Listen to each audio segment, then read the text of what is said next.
প্রিয় দর্শক, IBTV info অনুষ্ঠানে আপনাদের সবাইকে স্বাগত জানাচ্ছি। সৌরভ ইমাম। এই অনুষ্ঠানে আমরা বাংলাদেশের রাজনীতি, আমেরিকার রাজনীতি এবং কমিউনিটির মানুষের উপকার আসে এমন বিষয়ে কথা বলি। আজ এমন কিছু বিষয়ে কথা বলি যেটা আপনাদের প্রাত্যহিক জীবনে উপকার আসতে পারে। কথা বলার জন্য আমরা স্টুডিওতে আমন্ত্রণ জানিয়েছি কমিউনিটি অ্যাক্টিভিস্ট, অর্গানাইজার এবং ইঞ্জিনিয়ার কাজী জামাল উদ্দিনকে। কাজী জামাল উদ্দিন, আপনাকে স্বাগত জানাচ্ছি আমাদের অনুষ্ঠানে। জি, ধন্যবাদ আমাকে আমন্ত্রণ করার জন্য এবং আইপিটিভির দর্শকদের অসংখ্য প্লিজ, ধন্যবাদ। আপনি তো নানাভাবেই কাজ করছেন এই কমিউনিটি বিনির্মাণে। আমি জানি যে আপনি state and island friends and family যে সংগঠনটা রয়েছে, জি। সেই সংগঠনের সাথে জড়িত রয়েছেন এবং আপনার সবচেয়ে বড় কথা হচ্ছে এবিএ থেরাপিস্ট, যেটা আমাদের কমিউনিটির অনেক সন্তানদের সমস্যা, এই বিষয়ে কাজ করছেন। আপনি একটু বলবেন যে এবিএ থেরাপিটা অনেকেই জানে না, জি। তাদের জানানোর জন্য আপনি একটু বলবেন এবিএ থেরাপিটা কিভাবে কাজ করে, এবিএ থেরাপিটা আসলে জিনিসটা কি? হ্যাঁ, ইউএসএতে প্রায় এখন আপনার 10 to 12% বাচ্চাদের মানে অটিজম ধরা পড়ে আর কি। অর্থাৎ অটিজমের নিয়ে আপনি, এটা জি, হচ্ছে এবিএ হ্যাঁ। থেরাপিস্টের সংশ্লিষ্ট। আর আমরা যে কাজগুলা করি হচ্ছে অটিজম নিয়ে, যেসব বাচ্চাদের অটিজম আছে 3 থেকে 21 ইয়ার্স ওল্ডের বাচ্চাদেরকে এবিএ থেরাপি দিয়ে থাকি। এবিএ থেরাপিটা হচ্ছে আপনার ওদের daily learning skill, social skill, communication স্কিলটা ওদেরকে ইমপ্রুভ করায়, আমরা এটা শেখানো হয় আর কি। ইউজুয়ালি যেসব বাচ্চারা যাদের অটিজম আছে ওরা কোনো কিছু শুনতে চায় না, বুঝতে চেষ্টা করে না, ধরেন ডিসিপ্লিনটা থাকে না ওদের মাঝে। তো আমরা চেষ্টা করি যে ওদেরকে থেরাপি দেওয়ার মাধ্যমে ওদের যে ডেইলি যে লার্নিং স্কিলটা আছে, তারপরে কমিউনিকেশন স্কিলটা আছে এবং সোশ্যাল স্কিলটা আমরা শেখানোর চেষ্টা করি। বাহ, এটা খুবই খুবই গুরুত্বপূর্ণ একটা জিনিস। আপনার একটা বাবা মা আর তার হচ্ছে বহু কাঙ্ক্ষিত একজন সন্তান, প্রত্যেক বাবা মা চায় তার জি। সন্তানটা বড় হয়ে একজন ভালো মানুষ হবে, স্বপ্ন পূরণ করবে। যখন একটা বাবা মা বুঝতে পারে তার সন্তানটা এই অটিজম অর্থাৎ স্পেশাল, স্পেশাল তখন ওর স্যার। হৃদয়টা ভেঙে যায়। আচ্ছা, কখন একটা বাবা মা বুঝতে পারে একজন সন্তান যে একটু স্পেশাল, অন্য দেশে একটু আলাদা? জি, এটা জন্মের পরে পরে অনেক বাচ্চা বোঝা যায়, আর বেশিরভাগই 3 বছর বয়স থেকে এটা বুঝতে পারে। যখন তারা কোনো কিছু রেসপন্স করে না, আপনার ডাকাডাকির পরে যখন আপনাকে দিয়ে তাকাবে না বা আই কন্ট্যাক্ট করে না, তখনই বুঝতে হবে তার কোনো সমস্যা আছে। ইভেন দো অনেকে সমস্যা না থাকা সত্ত্বেও আমরা প্রেফার করব যে আপনার রেগুলার পিসিবির সাথে একটু কথা বলবেন যদি এই ধরনের কোনো সমস্যা ফিল করেন। আর ধরেন অটিজমটা ফিক্স করা যায় না, কিন্তু ওদেরকে লার্নিং স্কিল দিয়ে ওদেরকে অনেক ডেভেলপ করা যায়। যেমন ডায়াবেটিস বা জি, শ্বাসকষ্ট, যে এরকম টাইপ। জি, এটা কোনো ফিক্সেবল কোনো কিছু না, বাট আমরা চেষ্টা করি এটাকে ইমপ্রুভ করার জন্য। যদি প্রাথমিক অবস্থায় এটা আমরা যদি আইডেন্টিফাই করতে পারি, তখন তার ডেইলি লাইফ স্কিলটা ইমপ্রুভ করলে অনেক বাচ্চা অনেক ভালো পর্যায়ে চলে আসে। ভালো বলতে কি, মানে অনেক সাধারণ মানুষের মতো? হ্যাঁ, এই অটিজমের মধ্যেও 2 ক্যাটাগরি অটিজম আছে। আমরা হাই ফাংশন একটা অটিজম থাকে, একটা লো ফাংশন থাকে। হাই ফাংশনগুলো ওরা অনেক কিছু বুঝতে পারে, কিন্তু যে সোশ্যাল যে কমিউনিকেশনটা একটা ডিলে থাকে, মানে স্লোলি কাজ করে। আহা। এটাই আর কি। তো আমাদের পক্ষ থেকে আমরা যথাসাধ্য চেষ্টা করি যাতে করে ওকে কতটুকু ডেভেলপ করা যায়। এবং ধরেন আর যেসবগুলা ডেভেলপ করাও না যায়, তাহলে আমাদের ডেইলি লার্নিং স্কিলগুলো যাতে বাবা মতো সারা জীবন থাকে না, একটা সময় ওকে একাকিত্ব থাকতে হবে। তো আমরা চেষ্টা করি তাকে একাকিত্বভাবে কীভাবে সে মানে লাইফ লিড করবে ওইগুলো আমরা শেখানোর চেষ্টা করি। ধরেন খাওয়া, থাকা, চলাফেরা, কাপড় চোপড় পরা বা স্ট্রেঞ্জারের সাথে কথা না বলা, একাকি বাইরে না যাওয়া। ইউজুয়ালি ধরেন অটিজম বাচ্চারা হঠাৎ করে বাইরে চলে যায়, ডিসঅ্যাপিয়ার হয়ে যায়। রাইট। এটা ভেরি ডেঞ্জারাস, খুঁজে পাওয়া যায় না। অবশ্যই। এবং ওরা বলতেও পারে না যে ওদের অ্যাড্রেস কি বা বাবা মায়ের পরিচয় কি, কোথায় থাকে। সো ওই জন্যই আমরা চেষ্টা করি যাতে করে ওইসব ডেভেলপমেন্টগুলো যাতে নিয়ে আসা যায় বাচ্চাদের মধ্যে। এটা খুবই, হ্যাঁ। একটা খুবই হৃদয় বিদারক। আমার খুব খারাপ লাগছে জি। যে কথাগুলো শুনে। এটা অনেকের হয়ে থাকে। আচ্ছা, আপনি বললেন যে একাকিত্ব যেন না থাকতে হয় বা একাকিত্ব থাকতে হবে। আচ্ছা, এই যারা অটিজমের মধ্যে জন্ম হয়েছে, বেড়ে ওঠে, তাদের কি কখনো স্বাভাবিক লাইফে অন্যদের স্বাভাবিক মানুষের মধ্যে বিয়ে করতে পারবে কিনা, হ্যাঁ, এরকম কি হ্যাঁ, সম্ভব করতে কিনা? পারে। আমি ধরেন আমার ওয়াইফ কাজ করে একটা বড় অটিজম কোম্পানির সাথে, প্রায় 26 ইয়ার্সের মতো কাজ করতেছে। ওকে। ওই সেম কোম্পানিতে আমরা দেখতে পারি যে ধরেন ওরা ওখানে এই যে এবিএ থেরাপির মাধ্যমে ওরা ডেইলি লাইফ লিড করতেছে, ওরা ওখানে কাজ করতেছে এভরিডে, বিয়ে করতেছে, বাচ্চা আছে, সংসার করতেছে। একটু ডিলে, বাট ওরা ওদের লাইফ লিড করতেছে। তবুও হচ্ছে করতে পারো, করতে পারে, জি। কারণ একটাই তো জীবন জামাল ভাই, একটাই তো জীবন, এই জীবনটা কিছুটা সুন্দর হোক। কিছুটা সুন্দর। ওকে, আপনি বললেন যে অনেকের একদম জন্মের পরই ধরা যায়, কারো 3 বছর 5 বছর ধরা যায়। তো যখন বুঝতে পারবে কখন আপনাদের কাছে আসবে, প্রথমে কার কাছে যাবে? নিউরোলজিস্ট, প্রাথমিক ডাক্তার, সাইকোলজিস্ট, না আপনাদের কাছে? না, প্রথমে রেগুলার ডাক্তারের কাছে যেতে হবে। রেগুলার পিসিবির কাছে যাওয়ার পরে ওরা ডিসাইড করবে ওরা কোথায় পাঠাবে, বেজড অন ওদের অবস্থার উপরে ওরা নিউরোলজিস্টের কাছে পাঠাবে। আর নিউরোলজিস্ট তখন পাঠাবে সাইকোলজিস্টের কাছে, তখন ওরা আমাদেরকে রেফার করে আর কি। রাইট। হ্যাঁ, জি। তো ওকে, আপনাদের কাছে যখন রেফার করে, আপনাদের কত বছর অভিজ্ঞতা এ পর্যন্ত, কেমন আপনাদের সাকসেসের হার কেমন, কি ধরনের বাচ্চারা কেমন ভালো হচ্ছে, আপনারা একটু বলবেন? আমি যদি বলি, আমি যেহেতু একজন আইটি প্রফেশনাল, আমি খুব 2 বছর ধরে এটার সাথে জড়িত। ওকে। আমি 2 বছর ধরে জড়িত হওয়ার কারণ হচ্ছে আমার একটা ফ্যামিলি মেম্বার ক্লোজলি, যিনি বিসিবিএ, উনি আমাকে অফার করছিল ওই বিজনেসে আসার জন্য। এবং আমাদের ফ্যামিলিতে ধরেন, আমার ফ্যামিলিতে 2টা বাচ্চা আছে, এবং ওরা আজকে প্রায় একটা বাচ্চা তো বলতে পারেন 17 বছর ধরেই ট্রাই করতেছে এবিএ থেরাপির জন্য। ওকে। এত লং ওয়েট, এবং ওরা ভুলেই যায় যে অ্যাপ্লাই করছিল। ওকে। তখন আমরা ডিসাইড করছি আমি নিজেই লার্ন করে ওকে আমি এবিএ থেরাপি দিয়ে শুরু করি। তখন ওইটাকে আমি চিন্তা করতেছি, কেন না যে আমাদের সোসাইটিতে অনেক বাচ্চা আছে যাদের এই হেল্পটা দরকার। তখন থেকে আমি ডিসাইড করছি যে আমি আমার সাইট থেকে পাশাপাশি আমি ধরেন এবিএ থেরাপি নিয়ে কাজ করব। তখন যে বিসিবি আমাকে অফার করছিল, ওনার সাথে আমি আমরা 10টা বিসিবি নিয়ে, অ্যাকচুয়ালি 9 জন বিসিবি এবং একজন সাইকোলজিস্ট নিয়ে আমরা একটা বোর্ড তৈরি করি। ওখান থেকে আমাদের কোম্পানি শুরু। তো বর্তমানে আমাদের 10টা বিসিবি আছে, এবং একটা সাইকোলজিস্ট আছে ইন হাউস। ইউজুয়ালি ধরেন রেগুলার যেসব এবিএ থেরাপিগুলো ওরা সাইকোলজিগুলো অ্যাফোর্ড করতে পারে না, ওরা খুব এক্সপেন্সিভ হয় ইউজুয়ালি। আমাদের সাইকোলজি রাখার পিছনে কারণ হচ্ছে যে মেইন যে সমস্যাটা হয়, ওরা সাইকোলজিস্ট থেকে যে ইভলিউশনটা আনাটা, ওটার জন্য 2-3 মাস সময় লেগে যায়, ওদের অ্যাপয়েন্টমেন্ট করা, ওদের কাছে যাওয়া আসা। এই কারণে আমি বিজনেসের শুরু থেকেই একজন সাইকোলজিস্ট আমি কনফার্ম করছি আমার বিজনেসের জন্য।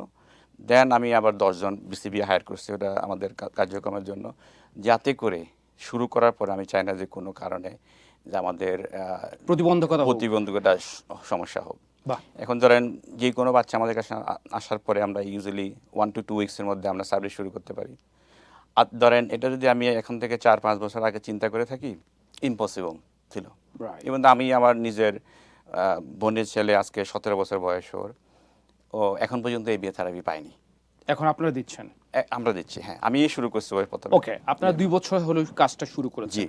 এই 2 বছরে আপনারা যাদের চিকিৎসা দিয়েছেন, বেশ কিছু মানুষকে চিকিৎসা, শিশুদেরকে চিকিৎসা দিয়েছেন, এটার আপনাদের ভালো হওয়ার বা পুরোপুরি তো ভালো হবে না যেটা আপনি বললেন, যতটুকু ভালো হচ্ছে সাফল্যের হার, মানে ভালো হওয়ার হারটা কতটুকু? আলহামদুলিল্লাহ, আমি যদি বলি যেসব প্যারেন্টসের কাছ থেকে আমরা যে ফিডব্যাকগুলো পাই, ওরা অ্যামেজিং।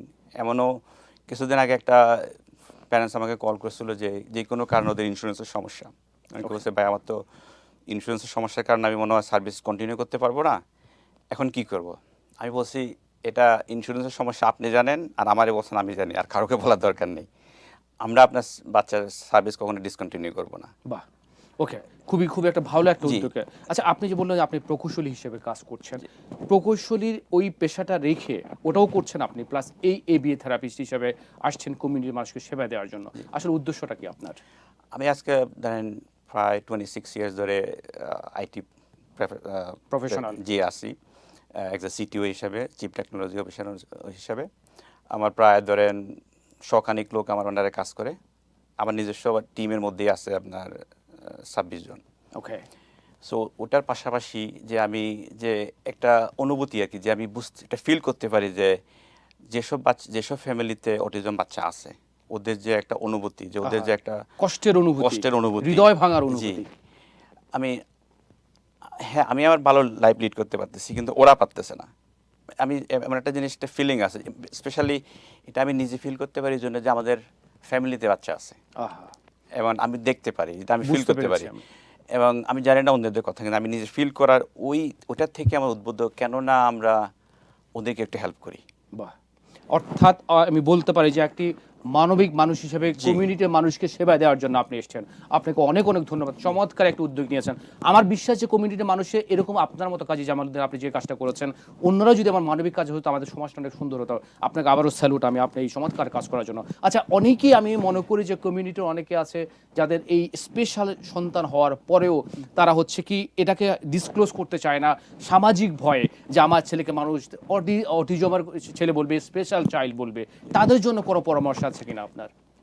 এরকম অনেকেই, অনেক ফ্যামিলি আমার জানা মতে আছে যারা মানে ওরা বলতে মানে ওদেরকে বলার পরে ওরা বলতে চাচ্ছে যে এটাই, যে আমার ছেলেকে আমি অটিজমের একটা শিল দিব না, মানে পরিচিত এই করব সবার কাছে পরিচিত করবে যে আমার পরিচিত ছেলে করতে হচ্ছে চায় না একটা যে আমার প্রতিবন্ধী autism আছে। স্পেশাল কিন্তু চাইল্ড। ওটা যে কত একটা ইম্পর্টেন্ট জিনিস, আপনি যদি আপনার বাচ্চাকে প্রথম থেকেই যদি এই চিকিৎসাগুলা বা থেরাপিগুলা দিয়ে মানে প্রিপেয়ার ডিটেক্ট করে করে উঠেন, চিকিৎসা দেওয়া হ্যাঁ, হয়। তাহলে ও কিন্তু ভালো পর্যায়ে চলে যেতে পারে, কিন্তু ভালো হয়ে যেতে পারে। অনেক বাচ্চা আছে বুঝতেই পারবেন না যে অটিজম আছে, মানে ওরা পড়ালেখা করতেছে এবং লাইফ বিল্ড করতেছে, বোঝাই যায় না।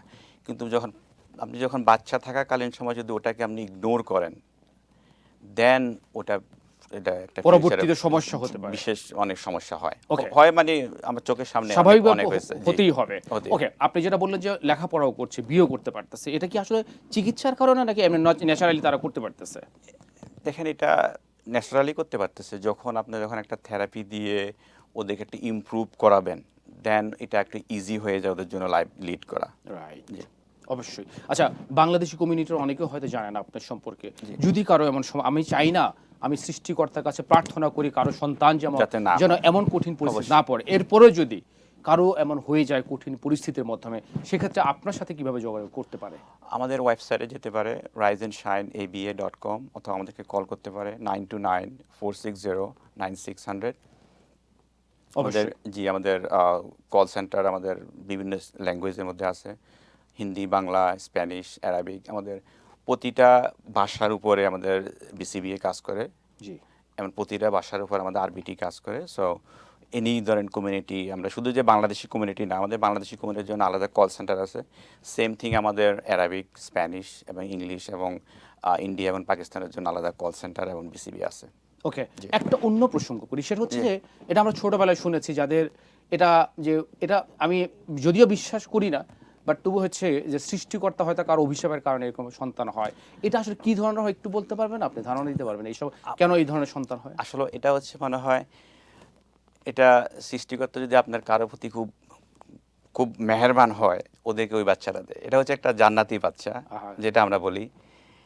ওই বাচ্চাকে যদি আপনি সঠিকভাবে মানে ভালোভাবে মানুষ করতে পারেন বা রাখতে পারেন, আপনি নিশ্চিত আল্লাহর একজন ফেভারিট পারসন। বাহ, বাহ। এন্ড আমি ওইটার থেকেই, ওটা যখন আমি একটা হাদিসে শুনছি, ওটার থেকেই আমাকে জীবনে কি করতেছে জানি না, কিন্তু অ্যাটলিস্ট ওদেরকে হেল্প করে যদি কোনোভাবে আল্লাহর মানে সান্নিধ্য পাওয়া যায়, এটাই আমার মানে মেইন মোটিভ।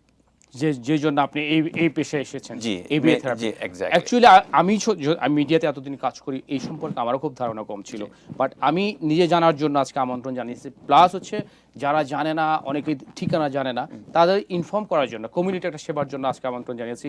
আমার বিশ্বাস যে কমিউনিটির মানুষ যারা জানবে আপনার সম্পর্কে, আপনার থেকে সেবা নিয়ে তাদের সন্তানকে অন্তত একটা আশার আলো দেখাতে পারবে। আচ্ছা, একটু ভিন্ন প্রসঙ্গে আছে, আপনি ইনশাআল্লাহ। কমিউনিটি সেবা অনেক সামাজিক কাজ করেন, যেমন আপনাদের হচ্ছে friends and family Staten island. এই সংগঠনটা আসলে কি ধরনের কাজ করে এবং কমিউনিটি সেবার জন্য কমিউনিটি বিনির্মাণে কিভাবে কাজ করছে একটু ধারণা দেবেন? আমাদের স্টার আইল্যান্ডটা ছোট্ট একটা আইল্যান্ড।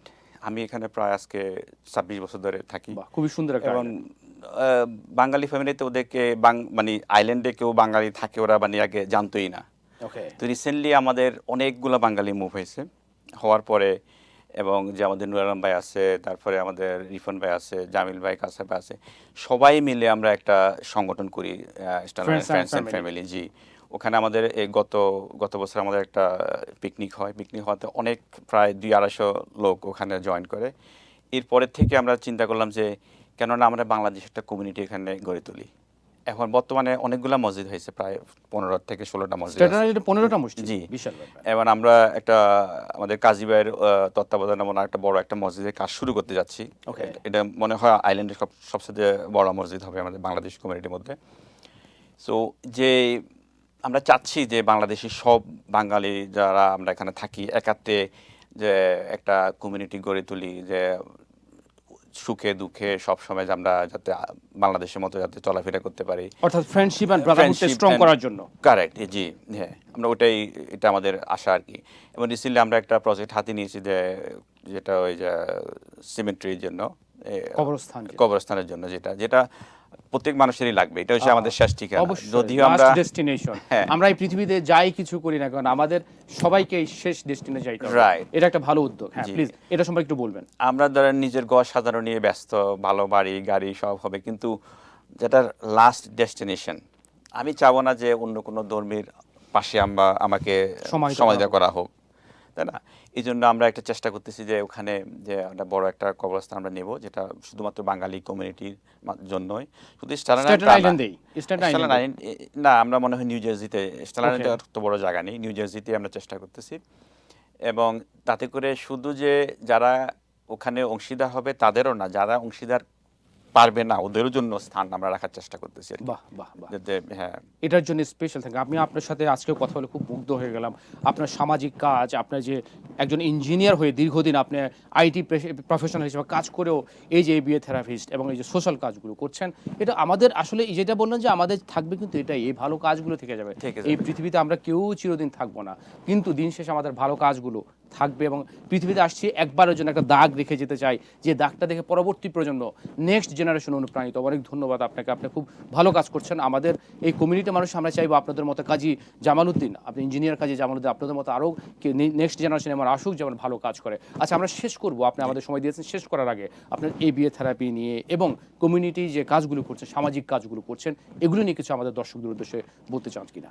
আমি দর্শকদের উদ্দেশ্যে একটা কথা বলতে চাই, যদি মনে করেন আপনাদের ঘরে এমন কোনো বাচ্চা আছে যেমন তাদের স্পেশাল চাইল্ড আছে, তাদের থেরাপি দরকার বা ওদের তারা, আমি মনে করি আপনি দ্রুত আপনার ডাক্তারের শরণাপন্ন হন। ওখান থেকে ওরা আপনাদেরকে গাইড করবে কোথায় যাবে। আর আমাদের এই বিয়ের থেরাপির যে একটা বৈশিষ্ট্য হচ্ছে, আমাদের কাছে যখন আসবেন, আসার পরে আপনাকে অন্য কোথাও যেতে হবে না। আমাদের কাছে নিজস্ব সাইকোলজিস্ট আছে, আমরা এই ইভ্যালুয়েশন ওখান থেকে করাই নিয়ে থাকি। অ্যাজ লং অ্যাজ আপনারা উইলিং থাকেন, আমরা আপনাদেরকে হেল্প করব। আপনার ইন্স্যুরেন্স থাকুক না থাকুক, 2 দিন পরে আসবে, কি হবে, ইট ডাজেন্ট ম্যাটার। আমরা আপনাদের হেল্প করার জন্য, আমাদের বিজনেস আমাদের মেন উদ্দেশ্য না, আমরা হচ্ছে বাচ্চাদেরকে হেল্প করাটাই হচ্ছে আমাদের মেন উদ্দেশ্য। এছাড়াও আমাদের আমরা প্রায় 3-4টা ইউনিভার্সিটির সাথে সরাসরি আমরা কাজ করি, ওদের ডাটা কালেকশনের কাজ করি, যে ওদের রিসার্চ টিমের সাথে আমাদের কাজ করি। আমরা আমাদের ডাটাগুলো ওদের সাথে শেয়ার করি, যে বাচ্চাদের কীভাবে ইমপ্রুভ করা যায়, ওটা নিয়ে আমরা রিসার্চ করি। আমি নিজেই পার্সোনালি আমি আপনার অ্যাপ্লাইড বিহেভিয়ারের উপর পিএইচডি করতেছি, বাহ, জাস্ট বাচ্চাদেরকে হেল্প করার জন্য। সো এটা মেইন উদ্দেশ্যটা হচ্ছে শুধুমাত্র হেল্প করা, মানবিক কাজে হেল্প করা। এটাই, মানে এটা এমন একটা জিনিস যেটা যাদের বাচ্চা আছে ওরাই বুঝতে পারে, ওরাই ফিল করতে পারে। অত আপনি এটা বুঝতে পারবেন না বা দর্শকরাও বুঝতে পারবেন না। যাদের ঘরে ও ধরনের বাচ্চা আছে, যাদের হেল্পের দরকার, তাদের যে কষ্ট, তাদের যে অ্যাগনি, হৃদয় ভাঙার কষ্টটা, সেটা একমাত্র বুঝতে। আচ্ছা, একটা প্রশ্ন করি, আপনি যে এই যে কাজটা করছেন, একটা সন্তান যখন ভালো হয়ে যায়, ভালোর পথে থাকে, আপনার ফিলিংসটা কেমন হয়? That's amazing. এটা মানে যখন ওরা কথা বলে, কিছুদিন আগে একটা ফ্যামিলি আমার মানে অফিস থেকে বলছিল আর কি, যে ওরা আরবিটি যারা থেরাপি দিয়ে থাকে, মানে ওদেরকে এত পছন্দ করছে যে ওই প্রতিদিন সকালে মানে আসার জন্য ওয়েট করে যে কখন উনি আসবে, আর যাওয়ার সময় হলে ওদেরকে ধরে রাখবে যে না, তুমি না গেলে হয় না। আচ্ছা, এটা আপনার খুব নাইস ফিলিং, এটা আসলে ভাষায় প্রকাশ করা যাবে না, একটা ফিলিং। হ্যাঁ, সত্যি কথা কাজী জামালউদ্দিন ভাই, আপনার কথা শুনে, আপনার কাজ দেখে আমি মুগ্ধ হয়ে গেলাম। আমার বিশ্বাস, আবারও বলছি এই কথাটা, যারা আপনারা এই ভালো কাজ করছেন, কমিউনিটির মানুষের জন্য কাজ করছেন, সমাজের জন্য কাজ করছেন, আপনাদেরকে আবারও স্যালুট। আপনাকে অনেক অনেক ধন্যবাদ কাজী জামালউদ্দিন, আমাকে সময় দেওয়ার জন্য। আপনাকে অসংখ্য ধন্যবাদ এবং দর্শককে ধন্যবাদ আমাদের সাথে থাকার জন্য। জি, আমার বিশ্বাস আপনারা আরো অনেক দূরে এগিয়ে যান, আপনার জন্য শুভকামনা। দর্শক, আপনাদেরকে অনেক অনেক ভালোবাসা এতক্ষণ আমাদের সাথে থাকার জন্য। আজকের মতো বিদায় নিচ্ছি, অচিরেই অন্য কোনো সাবজেক্ট এবং অতিথি নিয়ে আপনাদের সামনে হাজির হব। সেই পর্যন্ত সবাই ভালো থাকবেন, সুস্থ থাকবেন এবং সবসময় IBTV সাথে থাকবেন, এই প্রত্যাশা। আজকের মতো বিদায় নিচ্ছি, আল্লাহ হাফেজ।